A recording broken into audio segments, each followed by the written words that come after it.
Hello friends, welcome back. मेरा नाम है अब्दुल। आप देख रहे हैं talk with Abdul YouTube channel, जहां पे आपको लेटेस्ट जॉब अपडेट्स मिल रही है। जैसा कि मैंने आपको वादा किया था, आपको आज 3 वीडियो मिलेगी। तीसरी वीडियो है 6 बजे जो आपको मिल रही है। पूरी रिक्रूटमेंट है न्यूक्लियर पावर कॉर्पोरेशन लिमिटेड की तरफ से है। फाइनल ईयर एलिजिबल है। पूरी बातें करेंगे वीडियो में, पूरा जरूर से देखना, कोई भी पार्ट मिस मत करना। और यहाँ पे चैनल को सब्सक्राइब नहीं किया है, फटाफट से सब्सक्राइब कर लो, बेल आइकन को प्रेस कर लो। लाइक का टारगेट मैं रख रहा हूं 1500 लाइक। उम्मीद करता हूं आप कंप्लीट कर दोगे। इसी के साथ आज की वीडियो हम शुरू करते हैं।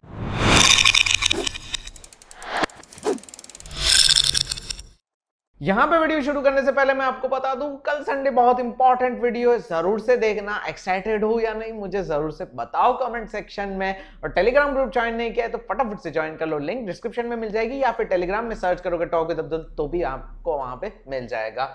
Now nuclear power corporation limited की तरफ से यहाँ पे जॉब है, एनपीसीआईएल इसको कहा जाता है। और सबसे पहले एलिजिबिलिटी की बात करूं तो सबसे अच्छी बात मुझे ये लगी कि अगर आपने ये 2017, 18, 19 ये तीनों सालों में से किसी में भी दिया हुआ है तो आप एलिजिबल हो। मतलब 2017 वाले भी एलिजिबल है, तो अगर आपने दिया हुआ है तो आप एलिजिबल हो। लेकिन यहाँ पे एक चीज है कि गेट वाले ही एलिजिबल है और कोई नहीं।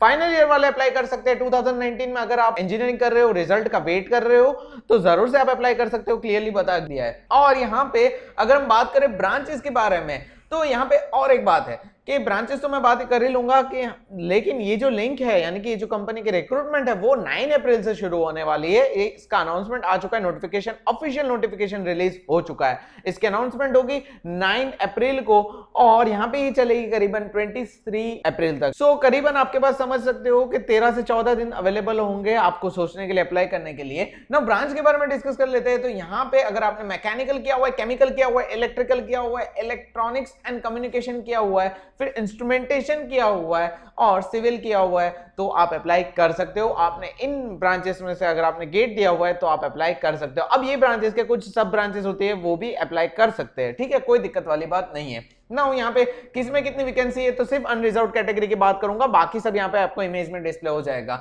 मैकेनिकल की यहाँ पे 26 है, केमिकल की 4 है, इलेक्ट्रिकल की 14 है, इलेक्ट्रॉनिक्स की 4 है, इंस्ट्रूमेंटेशन की 2 है, सिविल की 13 है। तो यहाँ पे अनरिजर्व्ड में टोटल 63 है। और अगर कुल मिला के सबकी बात करें तो 200 वैकेंसी निकली हुई है। अब पूरी बात कर लेते हैं कि किस तरह से होगा रिक्रूटमेंट, किस तरह से होगा। तो क्लियरली मैंने कहा कि गेट 2017, 18 एंड 19 की वैलिड स्कोर्स आपके पास होने चाहिए। अगर आपके पास है तो आप जरूर से अप्लाई कर सकते हो। एप्लीकेशन फी यहाँ पे 500 रुपीज रखी हुई है, तो सोच समझ के अप्लाई करना, कहीं आपका पैसा वेस्ट ना हो जाए।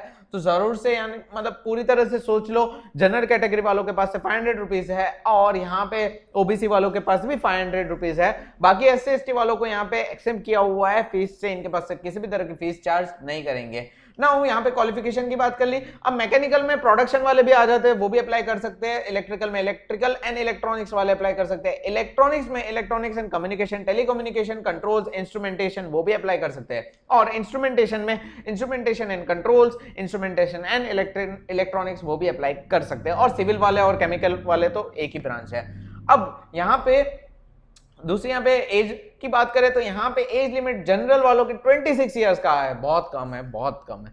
मतलब यहाँ पे किसी ने एक से ज्यादा ट्राई ले ली हो और मतलब किसी ने अपने 1-2 साल वेस्ट कर दिए हो तो उसके लिए बहुत डिफिकल्ट हो जाएगा। और यहाँ पे ओबीसी के लिए 29 एज लिमिट होनी चाहिए, एससी एसटी वालों के लिए 31 होनी चाहिए, पीडब्ल्यूडी के लिए 36, इस तरह से है। अब यहाँ पे आपको अगर जॉब करनी है, आपकी जॉब लग जाती है तो आपको 1 साल के लिए ट्रेनिंग दी जाएगी, जहां पे आपको पर मंथ 35,000 ट्रेनिंग के दौरान दिया जाएगा, 1 साल की ट्रेनिंग में।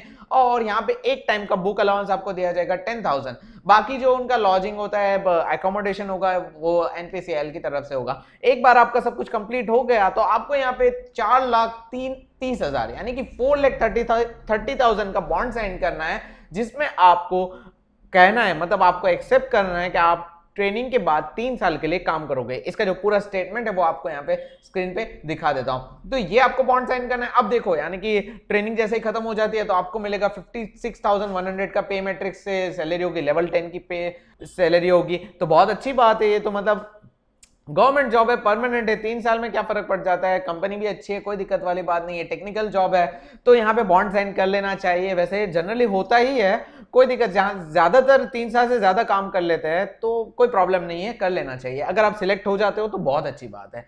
अब यहाँ पे इन्होंने कहा है 17 गेट 18 एंड गेट 19 वाले ही एलिजिबल है, 16 वाले यहाँ पे एलिजिबल नहीं है। लेकिन आपने 16 में अगर ब्रांच के सॉरी अपनी डिग्री की है तो एलिजिबल हो, उनको उनसे कोई प्रॉब्लम नहीं है, उनको सिर्फ गेट 17 18 एंड 19 के ही स्कोर्स चाहिए। अब ये अच्छी बात है इनकी। और यहाँ पे दूसरी एक बात बताना चाहूंगा, इन्होंने एक केस बताया हुआ है कि अगर समझो कि आपका इंटरव्यू होता है, सिलेक्ट हो गए, लेकिन आपके दो जन के सेम गेट स्कोर है तो किसको यहाँ पे अपॉर्चुनिटी दी जाएगी। तो यहाँ पे इन्होंने कहा हुआ है डेट ऑफ बर्थ से जो सीनियर होगा उसको अपॉर्चुनिटी मिलेगी।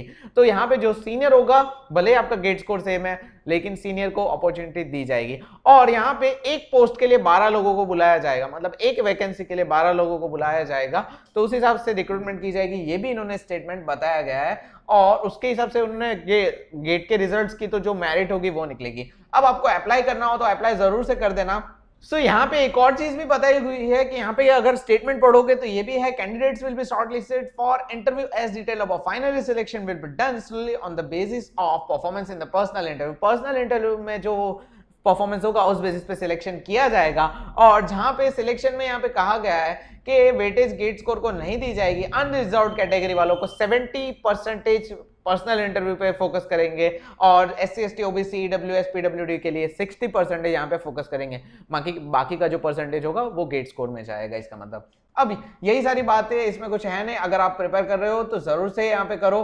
और यहाँ पे इंटरव्यू वेन्यू यानी कि कहाँ पे आपका इंटरव्यू होगा तो उसके लिए बताया गया है कि मुंबई, दिल्ली, चेन्नई एंड बेंगलोर। और यहाँ पे अगर आप इसके आसपास हो तो बहुत अच्छी बात रहेगी। और प्रेफरेंस में ये आप फॉर्म भरते टाइम प्रेफरेंस में दे सकते हो कि कौन सी सिटी आपको ज्यादातर वो रहेगी, मतलब कौन सी सिटी आपको पास में रहेगी, उसके बाद वो आप चेंज नहीं कर पाओगे।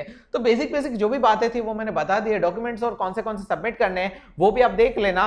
यहाँ पे आपको अगर नोटिफिकेशन, पूरा नोटिफिकेशन देखना है, डिस्क्रिप्शन में आपको लिंक मिल जाएगी, वहां पे आपको पूरा आर्टिकल मिलेगा और वहां पे नीचे ऑफिशियल नोटिफिकेशन की लिंक मिल जाएगी जो आप अपने मोबाइल में डाउनलोड कर सकते हो या फिर देख भी सकते हो। तो सारी बेसिक सी चीजें मैंने डिस्कस कर दी है। और अगर आपने यहाँ पे सब्सक्राइब नहीं किया फटाफट से सब्सक्राइब कर लो। और तीसरी वीडियो खत्म हुई, आज की जॉब अपडेट भी खत्म हुई। कल एक बहुत इंपॉर्टेंट वीडियो है आप लोगों के लिए, जरूर से देखना। मिलते हैं नेक्स्ट वीडियो में, तब तक के लिए goodbye and take care.